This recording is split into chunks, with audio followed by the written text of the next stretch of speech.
Selamat pagi teman-teman semua. Kami dari kelompok Political Security hari ini akan mempresentasikan hukuman mati sebagai alat opresi kelompok Syiah dan pengaruhnya terhadap keamanan politik di Arab Saudi. Kelompok kami terdiri dari Danu Prayogi, Diani Indra Zahra, Virena Diva, dan Willy Febianto. Nah, yang pertama, teman kami Danu akan menjelaskan mengenai latar belakang mulai dari political security dan human security.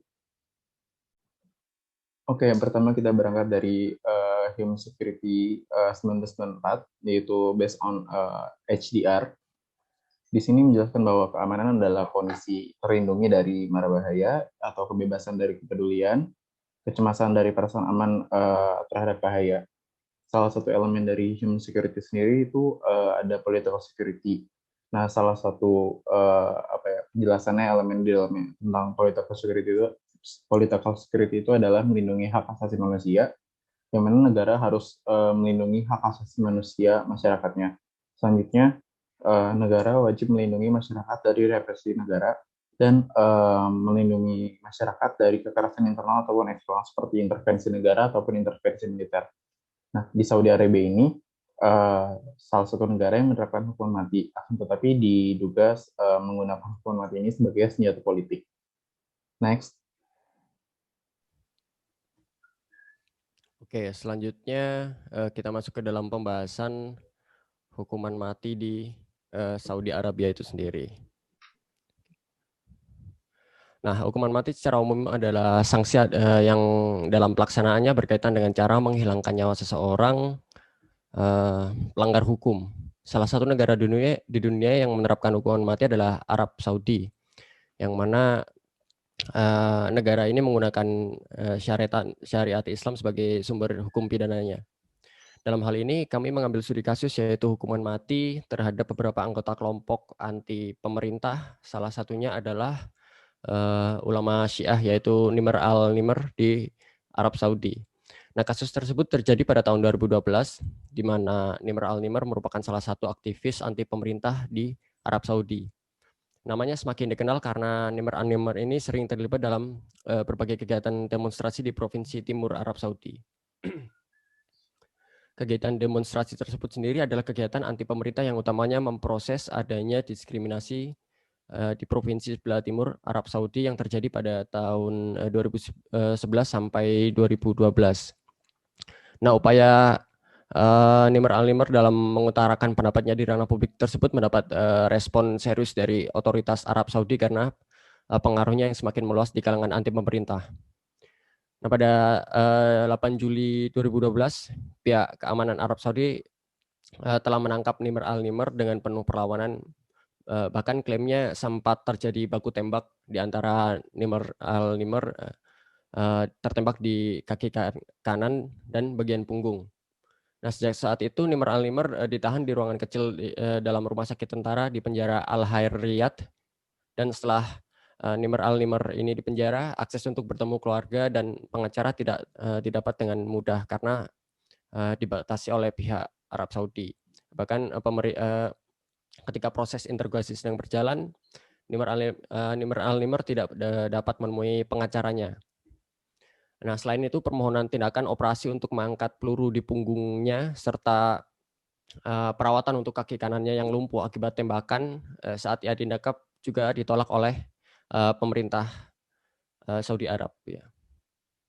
Nah, Nimr al-Nimr divonis hukuman mati oleh pengadilan khusus kriminal pada tahun 2014 karena didakwa sebagai inisiator dari tindakan perlawanan dengan kekerasan serta berupaya menentang aturan kerajaan. Kemudian pada Oktober 2015 Mahkamah Agung Kerajaan Arab Saudi membenarkan bahwa lembaganya telah meratifikasi hukuman mati terhadap Nimr al-Nimr. Nah, dengan dakwaan tersebut maka ratifikasi terhadap bisa dikatakan bahwa bagi Nimr al-Nimr tidak ada akses lagi ya bagi Nimr al-Nimr untuk naik banding. Kemudian vonis hukuman mati terhadap Nimr al-Nimr ini diketahui oleh publik setelah saudaranya yaitu Mohammed Nimr, yaitu saudara dari Nimr al-Nimr itu sendiri men-tweet informasi mengenai hal tersebut.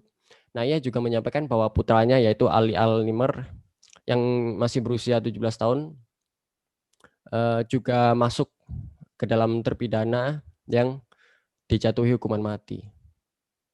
Mohamed Nimr sendiri juga adalah aktivis anti pemerintah yang juga ditangkap dan divonis hukuman mati. Nah, Mohamed Nimr ditangkap tidak lama setelah memposting mengenai penjatuhan vonis terhadap saudaranya tersebut.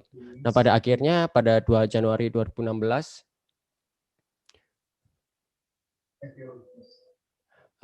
pada 2 Januari 2016 Arab Saudi mengeksekusi Nimr al-Nimr. Nah, terdapat dua alasan Arab Saudi ini dalam mengeksekusi Nimr al-Nimr, yaitu yang pertama adalah Nimr al-Nimr dianggap telah melakukan tindakan provokasi secara intensif terhadap kaum minoritas Syiah, sehingga provokasi ini menimbulkan kekuatan untuk memprotes pemerintah kerajaan. Nimr al-Nimr dianggap sebagai tokoh utama yang melatar belakangi berbagai kegiatan demonstrasi, di mana beberapa di antaranya berujung pada tindakan anarkis. Nah, yang kedua adalah Nimr al-Nimr dianggap telah membuat jaringan ilegal internasional dengan menyatakan diri sebagai pro-Iran dan upaya mempersatukan kaum Syiah di Provinsi Timur Arab Saudi dan Bahrain. Nah, setelah dieksekusi mati, jasad mereka tidak dikembalikan ke keluarganya karena telah dikuburkan oleh pihak Arab Saudi secara bersamaan di lokasi yang juga dirahasiakan. Sepanjang tahun 2015, Arab Saudi di bawah kepemimpinan Raja Salman telah mengeksekusi mati 153 orang dengan berbagai kasus, yaitu diantaranya terkait tindakan terorisme dan tindakan penyalahgunaan narkoba. Kemudian pada awal tahun 2016, Arab Saudi kembali melaksanakan eksekusi mati dengan jumlah yang cukup lumayan, yaitu sejumlah 47 orang, di mana salah satunya adalah Nimr al-Nimr. Nah, eksekusi mati di awal tahun 2016 tersebut merupakan eksekusi massal terbesar untuk dalam hal pelanggaran keamanan di Arab Saudi sejak tahun 1980. Nah, di sisi lain, berita mengenai eksekusi terhadap Nimr al-Nimr ini juga menyebabkan gelombang demonstrasi yang besar yang menolak atas keputusan Arab Saudi di berbagai wilayah di kawasan Timur Tengah yang memiliki populasi kaum Syiah yang cukup tinggi, seperti Bahrain. Nah, demonstrasi yang juga ada di Teheran menimbulkan tindakan anarkis yang kemudian berujung pada putusnya hubungan diplomatik antara Arab Saudi dan Iran. Next.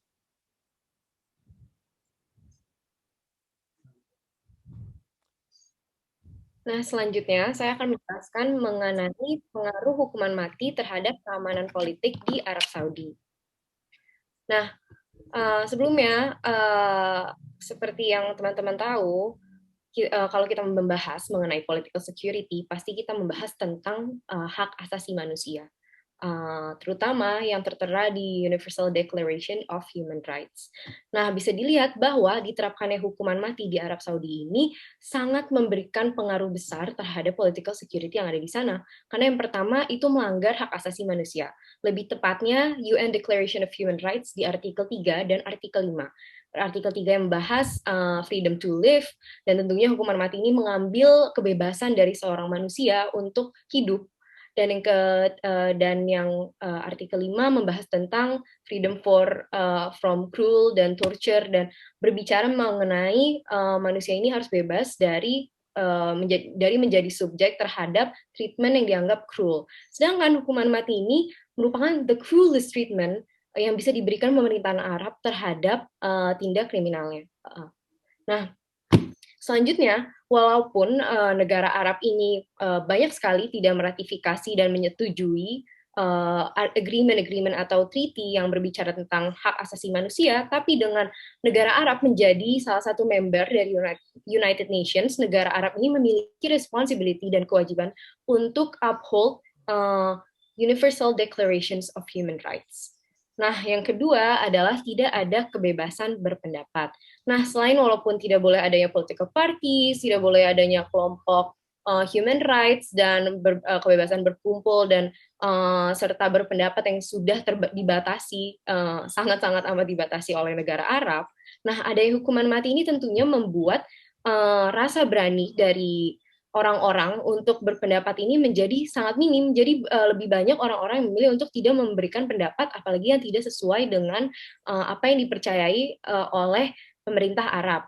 Nah, hal ini juga bisa dilihat dari bagaimana hukuman mati ini sering sekali subjeknya adalah jurnalis, kelompok politik oposisi, dan orang-orang yang memberikan pendapat yang tidak sesuai dengan belief dari kerajaan Arab sendiri. Nah, yang ketiga dan yang paling penting adalah cacat sistem peradilan. Nah, dalam politik keamanan insani, political security, kita juga berbicara mengenai good governance dan bagaimana sistem hukum yang baik. Tetapi dalam negara Saudi Arabia, seperti yang teman-teman tahu, tidak ada codified law mengenai hukum pidana. Jadi hukum itu berdasarkan Al-Quran dan Sunnah atau hukum syariah, dan tidak ada codified law yang komprehensif. Jadi kalau misalnya kita berbicara mengenai hukuman mati, ini merupakan kebijakan dari yudisial atau bisa request dari kerajaan sendiri. Jadi hal ini bersifat sekretif dan tidak transparan. Jadi orang-orang yang menjadi subjek terhadap hukuman mati ini seringkali tidak bisa melakukan appeal untuk membuktikan bahwa dirinya ini innocent. Nah, hal ini memperlihatkan seberapa besar cacat dari sistem peradilannya. Nah, yang keempat adalah diskriminasi terhadap suatu kelompok. Nah, hal ini sebelumnya sudah dijelaskan oleh Willy, bagaimana hukuman mati ini dijadikan sebagai political tools untuk kerajaan Arab ini mendiskriminasi kelompok Syiah. Tapi selain adanya intoleransi dari pemerintah Arab terhadap keberagaman ide dan agama yang mendiskriminasi kelompok-kelompok tersebut, hukuman mati ini juga mendiskriminasi kelompok yang tidak memiliki akses terhadap pelayanan hukum, yaitu kelompok-kelompok dengan ekonomi yang minim.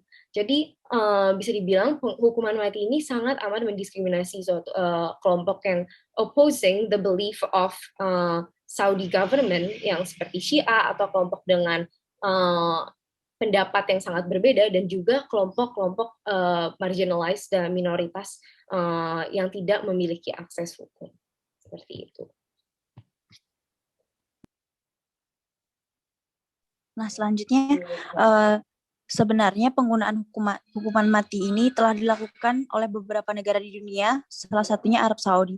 Penggunaan hukuman mati di Arab Saudi ini biasanya digunakan sebagai salah satu cara untuk menindak perilaku kriminal. Tetapi pada tahun 2012, pemerintah Arab Saudi menggunakan hukuman mati sebagai senjata politik dalam mengambil hak berpendapat sebuah kelompok minoritas Syiah dengan cara mengeksekusi mati salah satu tokoh aktivisnya bernama Nimr al-Nimr.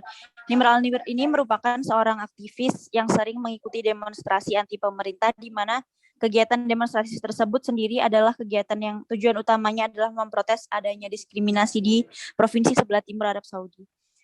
Nah, berdasarkan penjabaran di atas, dapat disimpulkan bahwa pemerintah Arab Saudi telah melanggar hak para kelompok minoritas Syiah dalam mengemukakan pendapatnya di bidang politik. Penggunaan hukuman mati dengan tujuan pembungkaman hak-hak dan keamanan minoritas ini tidak sejalan dengan political security atau keamanan politik, di mana keamanan politik ini bertugas untuk menjaga keamanan manusia dari intervensi politik di dalam suatu negara.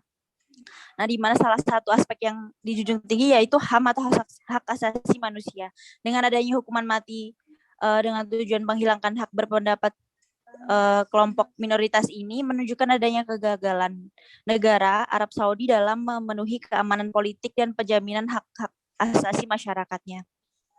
Nah, adanya hukuman mati terhadap aktivis minoritas Syiah di Arab Saudi ini juga menimbulkan banyak protes dari negara-negara mayoritas Syiah, misalnya Bahrain, hingga menyebabkan Arab Saudi putus diplomasi dengan negara Iran yang merupakan masyarakat mayoritas Syiah. Hukuman mati yang dilakukan dengan tujuan mengambil hak berpendapat sebuah kelompok masyarakat merupakan hal yang tidak dibenarkan. Hal ini karena aksi tersebut merupakan sebuah bentuk protes masyarakat terhadap ketidakadilan yang mereka alami. Sebagai sebuah negara, Arab Saudi sudah seharusnya mendengarkan apa yang menjadi opini masyarakat tersebut, menjamin hak berpendapatnya, kebebasan politiknya, serta melindungi warga negaranya. Selain itu, adanya hukuman mati di dalam studi kasus ini menunjukkan bahwa Arab Saudi justru mengambil hak hidup masyarakatnya dan tidak menjamin keamanan serta hak asasi manusia masyarakatnya. Sekian presentasi dari kelompok kelompok kami. Apabila ada kurang lebihnya kami mohon maaf. Assalamualaikum warahmatullahi wabarakatuh.